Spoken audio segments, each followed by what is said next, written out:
विद्यार्थी मित्र हो, नमस्कार. मी प्राध्यापक एन के पाटील. आपण इयत्ता 12वी मधील मानसशास्त्र या विषयातील प्रकरण क्रमांक 4 बोधात्मक प्रक्रिया याचा अभ्यास करणार आहोत. बोधात्मक प्रक्रिया म्हणजे काय?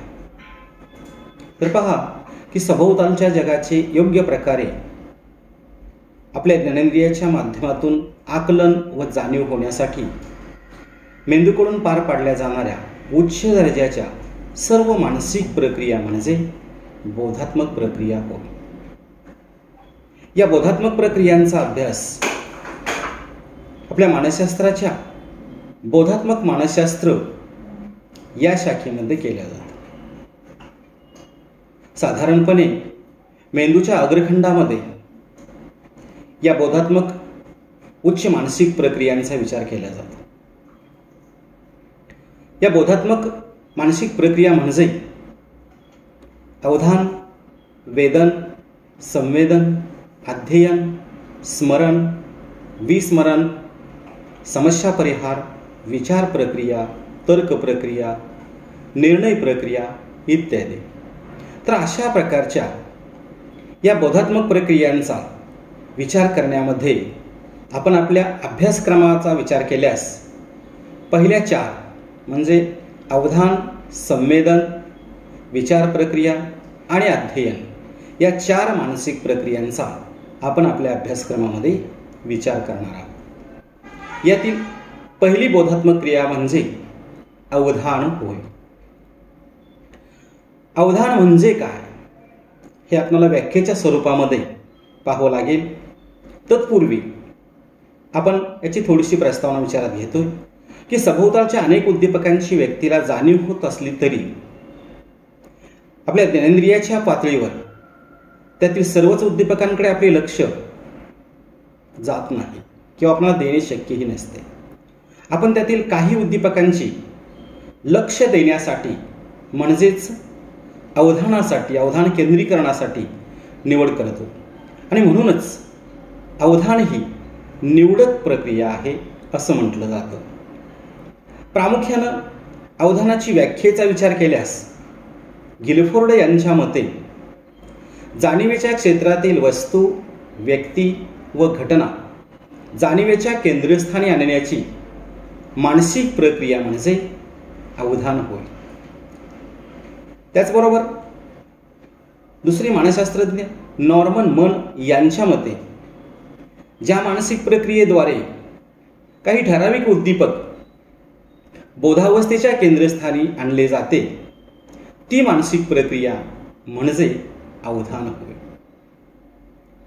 आता यामध्ये जाणीवेच्या केंद्रस्थानी किंवा बोधावस्थेच्या केंद्रस्थानी असे जे आपण शब्दप्रयोग वापरले, खरं तर जाणीवेचं केंद्रस्थान म्हणजे काय हे आपल्याला प्रथमतः समजावून घेणं गरजेचं आहे. जाणीवेचं केंद्रस्थान म्हणजेच बोधावस्थेचं केंद्रस्थान. तर यामध्ये तुमच्या समोर मी एक फिगर किंवा आकृती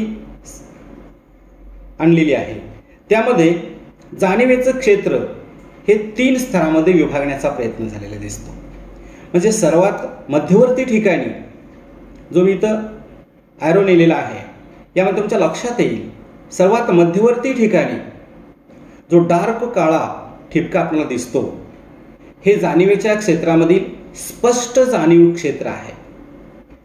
त्याच्या थोडंसं बाहेरील बाजूस एक जी वर्तुळाकृती दिसते काळ्या डागापेक्षा थोडीशी पुसट काळ्या रंगामध्ये पाहायला मिळते, राखट रंगामध्ये पाहायला मिळते. ते क्षेत्र म्हणजे किंचित जाणीव क्षेत्र आणि त्याच्याही बाहेरील बाजूला एकदम ह्या सर्कलांच्या आतील 2 सर्कलांच्या बाहेरील बाजूला जे एकदम पांढरट राखट रंगाचं जे सर्कल दिसतं किंवा वर्तुळ दिसतं त्याला अस्पष्ट जाणीव क्षेत्र असं म्हटलेलं आहे. म्हणजे आपल्या जाणीवेच्या क्षेत्राचे स्पष्ट जाणीव क्षेत्र, किंचित जाणीव क्षेत्र आणि अस्पष्ट जाणीव क्षेत्र असे भाग किंवा प्रकार पडताना आपल्याला दिसतात. मध्यवर्ती ठिकाणी आपल्याला दिसणारा उद्दीपक हा अतिशय सुस्पष्ट असा दिसतो. त्याच्या बाहेरील किंचित स्पष्ट जाणीवेच्या क्षेत्रामध्ये आपल्याला दिसणारा उद्दीपक हा थोडासा कळत न कळत अस्पष्ट पुसटसा जाणवत असतो आणि त्याच्याही बाहेरील वर्तुळामध्ये असणारा उद्दीपक हा अस्पष्ट अशाच पद्धतीचा दिसतो. म्हणून आपलं जाणीवेचं केंद्रस्थान हे मध्यवर्ती जिथे काळा डाग दिसतो ते असतील आपल्याला पाहायला मिळेल. तर अशा प्रकारे पुन्हा एक व्याख्यांचा विचार करून पहा की गिलफोर्ड यांच्या मते जाणीवेच्या क्षेत्रातील वस्तू असेल, व्यक्ती असेल व घटना असेल त्या जाणीवेच्या केंद्रस्थानी आणण्यासाठीची जी मानसिक उलथापालथ घडते, मानसिक प्रक्रिया घडते, त्याला अवधान असं म्हटलेलं आहे. मन यांच्या व्याख्येमध्ये सुद्धा तेच आढळतं. ज्या मानसिक प्रक्रियेद्वारे काही ठराविक उद्दीपक बोधावस्थेच्या केंद्रस्थानी आणण्याची जी प्रक्रिया घडते त्या प्रक्रियेस मानसिक प्रक्रिया म्हणजे अवधान प्रक्रिया असं म्हटलेलं आहे. आता यामध्ये अवधान प्रक्रिया घडून येत असताना, अवधानाच्या केंद्रस्थानी आपलं अवधान केंद्रित होत असताना आपल्या अवधानावर परिणाम करणारे काही विविध घटक सुद्धा आपल्याला पाहायला मिळतात. त्यामध्ये प्रमुख घटक दोन प्रकारचे आहेत. एक वस्तुनिष्ठ घटक आणि दुसरा व्यक्तिनिष्ठ घटक. वस्तुनिष्ठ घटकामध्ये उद्दीपकाची तीव्रता असेल, उद्दीपकाची घडून येणारी हालचाल असेल, त्याची होणारी वारंवारची पुनरावृत्ती असेल किंवा त्या उद्दीपकाचा आकारमान असेल. यानुसार आपलं अवधान केंद्रित होणं किंवा न होणं या गोष्टी अवलंबून असलेल्या पाहायला मिळतात. म्हणजेच या घटकांची थोडक्यात उद्दीपकाची तीव्रता जी आपण म्हटलं, उद्दीपक जेवढा तीव्र स्वरूपाचा असेल तो आपलं कोणत्याही व्यक्तीचं अवधान चटकन खेचून घेण्यास कारणीभूत ठरतो. त्यामुळे आपलं अवधान त्या ठिकाणी केंद्रित होतं. किंवा हलणारे काही उद्दीपक असतात, हलणाऱ्या उद्दीपकांच्या त्या विशिष्ट प्रकारच्या हालचालीमुळे सुद्धा आपलं अवधान हे त्यावरती केंद्रित होताना पाहायला मिळतं. तसंच पुनरावृत्ती आहे. एखादा उद्दीपक वारंवार हा आपल्या समोर पुनरावृत्ती करत असेल, ये जा करत असेल, तरी सुद्धा त्या उद्दीपकाकडे आपलं अवधान हे चटकन केंद्रित होताना पाहायला मिळतं. आणि त्याचबरोबर आकारमानाचाही प्रभाव आपल्यावरती पडतो. भले मोठे उद्दीपक किंवा भल्या मोठ्या उद्दीपकांमध्ये अतिशय लहान असणारा असा एखादा उद्दीपक हा त्याच्या विशिष्ट प्रकारच्या आकारमानामुळे आपलं अवधान केंद्रित करून घेत असतो. त्यानंतर अशा प्रकारे अवधानाची प्रक्रिया समजून घेतल्यानंतर आपण अवधानाची काही अंग पाहणार आहोत. यामध्ये पहिलं अंग म्हणून आपण अवधान कक्षा, स्पॅन ऑफ अटेन्शन, याला अवधान कक्षा किंवा अवधान विस्तार असं देखील म्हणतो.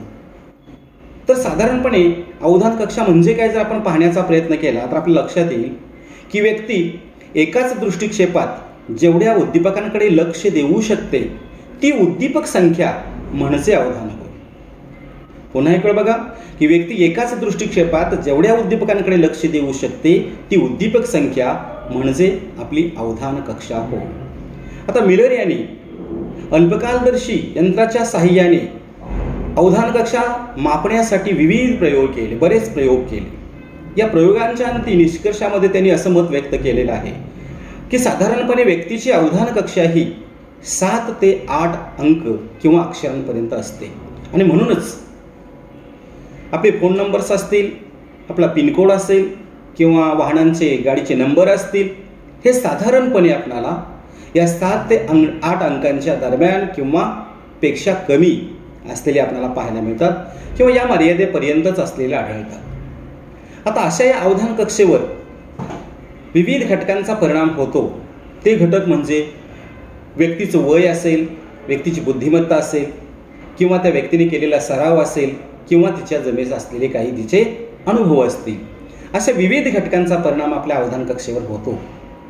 म्हणजेच वयाचा विचार केला तर कमी वयाची, मध्यम वयाची आणि प्रौढ व्यक्ती म्हणजे वृद्धावस्थेकडे झुकलेली व्यक्ती यांचा विचार केला असता आपल्याला हे पाहायला मिळतं की कमी वयाच्या व्यक्तीची अवधान कक्षा ही काहीशी 7 ते 8 पेक्षाही कमी असलेली आढळते.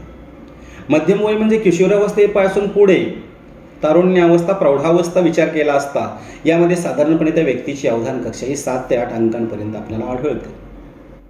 आणि वृद्धावस्थेकडे झुकल्यानंतर देखील या 7 ते 8 या अंकांपेक्षाही त्या व्यक्तीची अवधान कक्षा ही कमी आढळताना पाहायला मिळते. तसंच बुद्धिमत्तेचा आहे. बुद्धिमत्तेची सुद्धा कमी बुद्धिमत्ता, मध्यम बुद्धिमत्ता आणि उच्च बुद्धिमत्ता यानुसार हे वर्गीकरणाचा विचार केल्यास कमी वयामध्ये अवधान कक्षा ही कमी आढळते, तशी कमी बुद्धिमत्तेत ही आढळते. मध्यम बुद्धिमत्तेमध्ये 7 ते 8 अंकांपर्यंत ती आढळते. तर उच्च बुद्धी गुणांक असणाऱ्या व्यक्तींमध्ये ती 7 ते 8 अंकांपेक्षाही पुढे म्हणजे 9 ते 10 अंकांपर्यंत सुद्धा असू शकते. अशा पद्धतीनं तिने केलेल्या विविध सराव, तिला आलेले विविध प्रकारचे अनुभव यामुळे सुद्धा तिच्या अवधान कक्षेमध्ये कमी जास्तपणा हा आपल्याला पाहायला मिळतो. दुसरं अवधानाचं अंग आहे ते म्हणजे अवधान विकर्षण. अवधान विकर्षण म्हणजे काय, तर विशिष्ट उद्दीपकावर लक्ष केंद्रित केल्यानंतर अंतर्गत किंवा बाह्य अडथळ्यांमुळे व्यक्तीचं लक्ष हे दुसऱ्या उद्दीपकांकडे जाते आणि यालाच अवधान विकर्षण असं म्हटलं जातं. आता सोबतच्या आकृतीमध्ये तुम्ही जर पाहण्याचा प्रयत्न केला तर हे बाजूच्या दोन चेहऱ्यावरती तुम्ही अवधान केंद्रित करून पहा. काही वेळानंतर तुम्हाला आपोआपच चेहरे दिसायचे गायब होतील आणि मध्यवर्ती पांढऱ्या रंगामध्ये तुम्हाला जी समई किंवा फुलदाणीसारखी आकृती दिसते ती दिसू लागेल. तिच्यावरती लक्ष केंद्रित केलं तर पुन्हा तिथून विकर्षण होताना पाहायला मिळतं आणि पुन्हा तुम्हाला बाजूचे दोन चेहरे स्पष्टपणे जाणवू लागतात. म्हणजे या ठिकाणी तुम्हाला हाच प्रत्यय येतो की विशिष्ट उद्दीपकावर आपण लक्ष केंद्रित केल्यानंतर आपल्या अंतर्गत किंवा बाह्य अडथळ्यांमुळे व्यक्तीचं लक्ष हे दुसऱ्या उद्दीपकांकडे जाते आणि आपलं अवधान विकर्षण घडून येतं. आता अवधान विकर्षणावर परिणाम करणाऱ्या घटकांचा विचार केला तर काही बाह्य घटक आणि काही आंतरिक घटक हे आपल्याला या ठिकाणी पाहायला मिळतात. बाह्य घटकांचा विचार केला असता उद्दीपकांची असणारी तीव्रता, उद्दीपकाची असणारी हालचाल किंवा त्याचा आकारमान किंवा त्याची वारंवार होणारी पुनरावृत्ती इत्यादी बाह्य घटकांचा आपल्या अवधान विकर्षणावर परिणाम होतो. आपण एखाद्या उद्दीपकावर लक्ष केंद्रित केलं असता त्याच्या शेजारीच एखादा तीव्रता असलेला उद्दीपक असेल तर आपण लक्ष केंद्रित केलेल्या उद्दीपकावर आपण लक्ष त्या तीव्रतेनुसार त्या दुसऱ्याच उद्दीपकावरती जाण्याची शक्यता असतात. कदाचित त्या तीव्रतेचा आपल्याला त्रास होऊ लागला तर पुन्हा आपलं लक्ष हे तीव्र उद्दीपकावरून पूर्वीच्या आपल्या उद्दीपकावरती जातानाही पाहायला मिळते. अशा पद्धतीनं उद्दीपकांमध्ये होणाऱ्या वेळोवेळीच्या हालचाली, त्यांच्यामध्ये असणारं लहानपण किंवा मोठेपण आकाराच्या बाबतीत आणि त्याचबरोबर त्याची होणारी पुनरावृत्ती ह्या सगळ्या घटकानुसार आपलं अवधानाचं विकर्षण हे कमी जास्त प्रमाणामध्ये घडून येत असतं. दुसरा घटक आहे अंतर्गत घटक. अंतर्गत घटकामध्ये आपली मानसिक स्थिती किंवा मनोन्यास अशा काही गोष्टींचा विचार आपल्याला करावा लागतो. म्हणजे मानसिक स्थितीमध्ये आपण आपली मानसिकता ही सुखद स्वरूपाची असेल किंवा कदाचित दुःखद स्वरूपाची असेल तर त्यानुसार आपलं अवधानाचं विकर्षण होताना पाहायला मिळतं. म्हणजे सकाळी शाळेमध्ये उत्साहानं आलेला एखादा विद्यार्थी वर्गामध्ये एकाग्रतेनं लक्ष देत असतो आणि काही कारणास्तव त्याच्या पोटाच्या तक्रारी चालू होतात, त्याच्या पोटामध्ये दुखण्याच्या शक्यता निर्माण झालेल्या पाहायला मिळतात आणि त्या पोट दुखत असल्या कारणानं एकत्रितपणे केंद्रित केलेलं हे अवधान त्याची मानसिकता थोडीशी बिघडल्यानं हळूहळू त्याचं लक्ष अभ्यासामध्ये लागत नसताना पाहायला मिळतं, केंद्रित होत नसताना पाहायला मिळतं. म्हणजे ही त्याची बदलणारी मानसिकता ही त्याच्या अवधानावरती परिणाम करते आणि त्याच्या अवधानाचं मुख्य केंद्र बाजूला राहतं आणि त्याच्यापासून थोडंसं विकर्षण किंवा विचलन होत असताना पाहायला मिळतं. त्याचबरोबर तिसरा जो अवधानाचा अंगाचा भाग आहे तो म्हणजे अवधान विभाजन. अवधान विभाजन म्हणजे काय, तर प्रामुख्यानं एकाच वेळी दोन किंवा अधिक गोष्टींकडे लक्ष देणे म्हणजेच अवधान विभाजन होय. यावरती केलेल्या अभ्यासांती विल्यम जेम्स हे मानसशास्त्रज्ञ असं म्हणतात की अवधान विभाजन शक्यच नाही किंवा नसते. आणि मग अशा यांच्या या विधानाचा जर आपण एखाद्या काही उदाहरणांच्या साहाय्यानं अभ्यास केला, लक्षात घेतलं तर पहा की एक उदाहरण मी तुम्हाला सांगेन. टायपिंग करणारी व्यक्ती ही बाजूला असणाऱ्या पुस्तकामधील मजकूर सुद्धा वाचत असते. आपण वरकरणी त्याकडे पाहिलं तर आपल्या लक्षात येतं की हा बिचारा टायपिंग सुद्धा करतोय आणि बाजूला तो पुस्तकातील मजकूर देखील वाचतोय. म्हणजे एकाच वेळी वाचनाची आणि टायपिंगची प्रक्रिया, या दोन्ही प्रक्रिया तो अस्तित्वात आणतोय. दुसरं उदाहरण पहा, एखादा आपला मित्र सायकल स्वार आपल्या बरोबरीनं आपल्याशी गप्पा देखील मारतो. म्हणजे तो सायकल चालवत चालवत आपल्याशी विशिष्ट विषयावर संभाषण सुद्धा साधत असतो.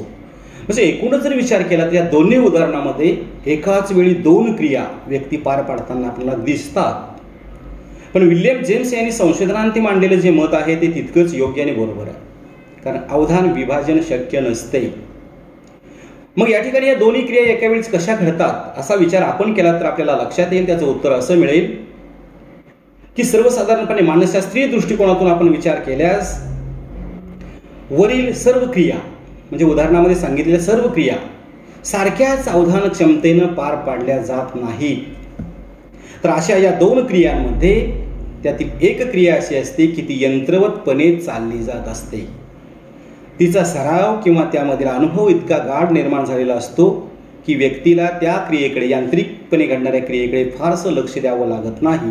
तेव्हा व्यक्ती ही दुसऱ्या क्रियेवरती अधिक अवधान केंद्रित करते आणि मध्यंतरी कधीतरी या यांत्रिकपणे चालणाऱ्या क्रियेकडे लक्ष देते आणि दोन्ही क्रिया व्यवस्थितपणे पार पाडण्याच्या शक्यता घडून येतात.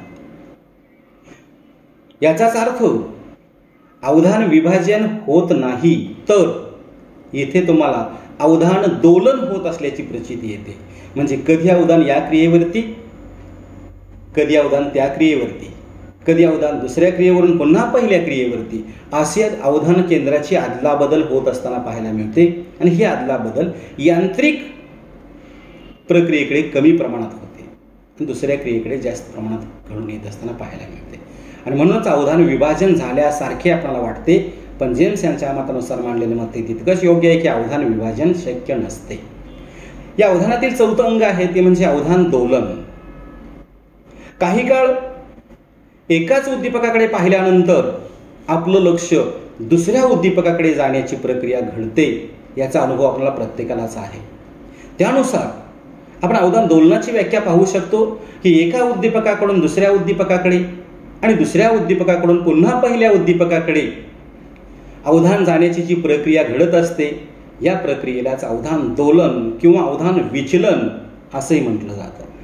तर अवधानामध्ये एका वेळेस एकच अनुभव घेता येतो, त्यामुळं व्यक्तीची अभिरुची आणि थकवा इत्यादीचा अवधान विचलनावर परिणाम होतो.